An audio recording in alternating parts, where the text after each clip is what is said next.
안녕하세요. 신가트입니다. 오늘은 그 스페이스 반포점 4호점에 대해서 좀 얘기를 할 건데요. 한번 들어가서 한번 얘기하도록 하겠습니다.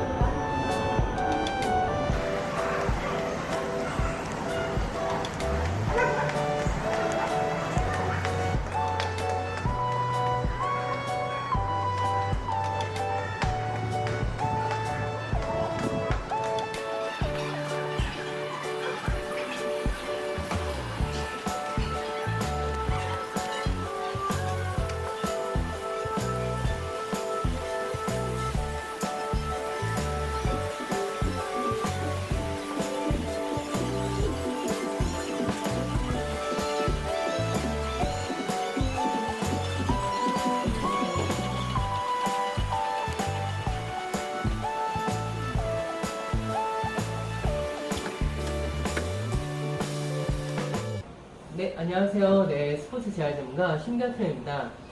오늘은 제가 이제 스포니스 반포점에 대해서 시설 소개를 하고요. 그리고 이제 제가 이제 4호점까지 운영하게 되었던 그런 스토리를 조금 얘기할까 합니다. 사실 저 같은 경우에는 이제 대한항공 프로 배구단에서 20대 동안 이제 거기에서 이제 근무를 했고, 지금 작년에 나와서 1호점을 이제 군자에다가 차리고, 그 이후에 계속 이제 교대라든가 분당에도 이제 체인화 이제 프랜차이즈죠. 네, 거기에 이제 지점을 만든 다음에 여기가 이제 4호점으로 해서 이제 오픈을 하게 되었습니다.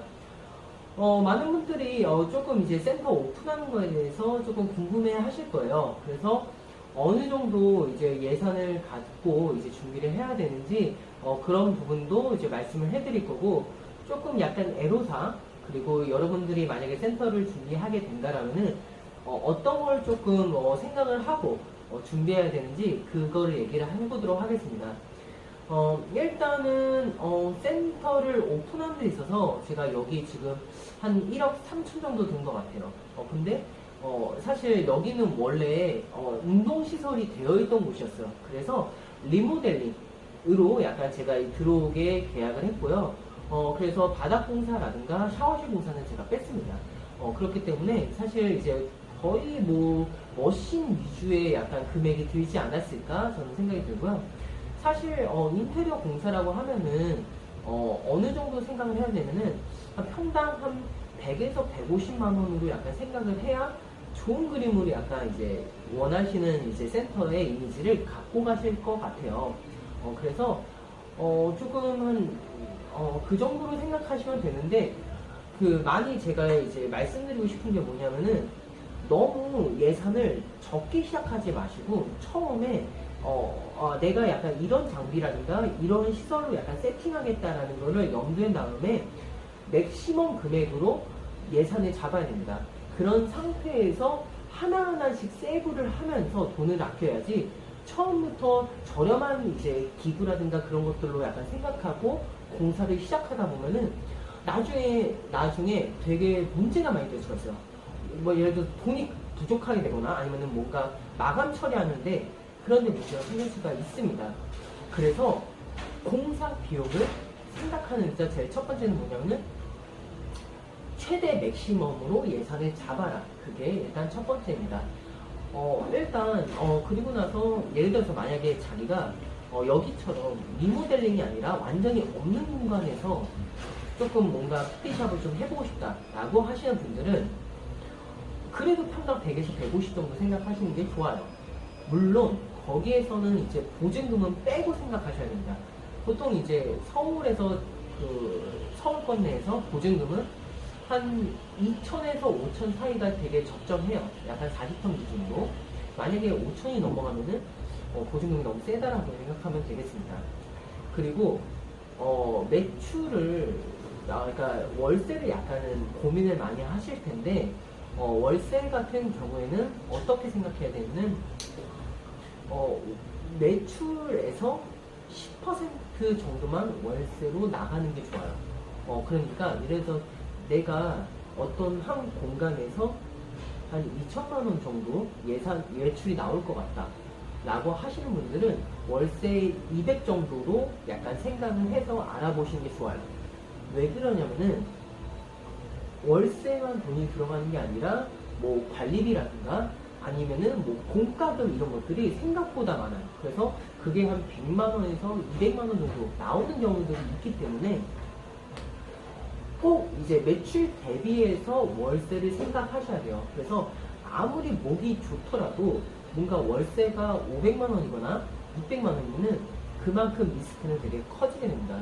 그래서 제일 좋은 거는 월세가 저렴한 곳에서 시작을 하시는 게 제일 좋을 것 같습니다.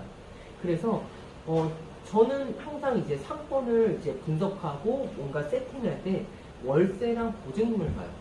물론 보증금은 올릴 수도 있고 낮출 수가 있기 때문에 너무 그런 걸 걱정하시지 마시고요. 중요한 건 월세겠죠. 그래서 월세에 대한 부분을 조금 생각하셔서 조금 이제 상권을 분석하시면 되겠습니다. 그래서 저 같은 경우에는 일단 이렇게 4개 호점을 이제 운영하고 있어요. 여기에서의 애로사항이라고 하는 거는 제일 첫 번째, 결국에는 인력이죠.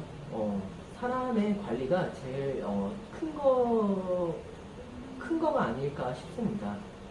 무슨 말이냐면은 사실 서울 전체 뭐 헬스장이라든가 PT샵 같은 경우에는 줄 수 있는 급여 체계가 딱 거의 정해져 있어요. 거의 비슷하기 때문에 직원분들한테 어떤 걸 더 드릴 수 있느냐를 고민을 많이 하셔야지. 예를 들어서 뭐 내가 말도 안 되게 기본금 높게 주겠다, 혹은 인센을 높게 주겠다, 그래도 떠날 직원들은 떠나가기 마련입니다. 그렇기 때문에 항상 중요하게 생각하는 거, 중요하게 생각해야 되는 건 뭐냐? 운영하는 데 있어서 첫 번째, 직원들을 어떻게 성장시킬 건지를 항상 고민해 보시는 게 좋을 것 같아요. 그리고 이제 한 개 호점을 갖고 계신 분들이 지점을 늘리고 싶어 하는 분들도 있습니다. 그리고 직원인데도 불구하고, 직원분인데 약간 센터를 차리려고 하시는 분들이 많아요. 그럼에 있어서 제가 또 한 가지 말씀을 드리자는 거는, 특히나 이제 직원분들이 예를 들어서 뭔가 이런 생각을 갖고 있는 분들이 많아요. 내가 뭐 예를 들어서 50%의 수업료를 받거나 60%의 수업료를 받아요. 그렇기 때문에 옆에다가 내가 차려가지고 100%를 먹으면은 좀 낫지 않을까? 월세 정도는 낼 것 같은데. 그럼 마음에서 차리면은 정말 100% 후회하게 됩니다. 왜 그러냐면은 직원일 때는 잘 모르는 것들이 사장이 되면 나타나는 게 있어요. 뭐냐?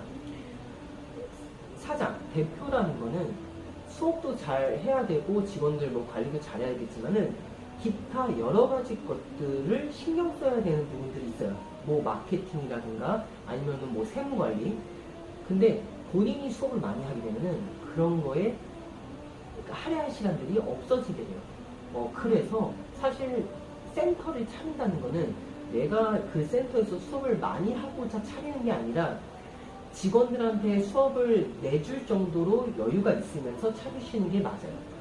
그래서 많은 분들이 이거를 되게 혼돈해 하세요.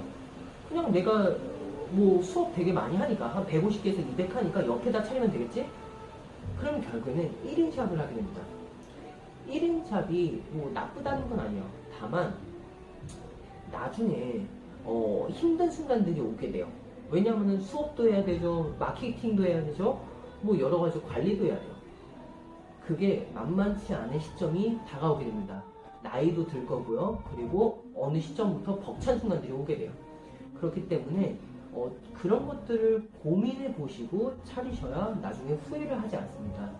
그래서 제가 이런 부분들, 간단한 부분들을 조금을 말씀을 드렸어요. 제가 뭐 다음 영상에서는 이렇게 이제 지점 늘리는 거라든가 뭐 그런 노하우라든가 아니면 팁들을 조금 소개해 드릴까 합니다. 그래서 오늘은 여기까지 하도록 하겠습니다.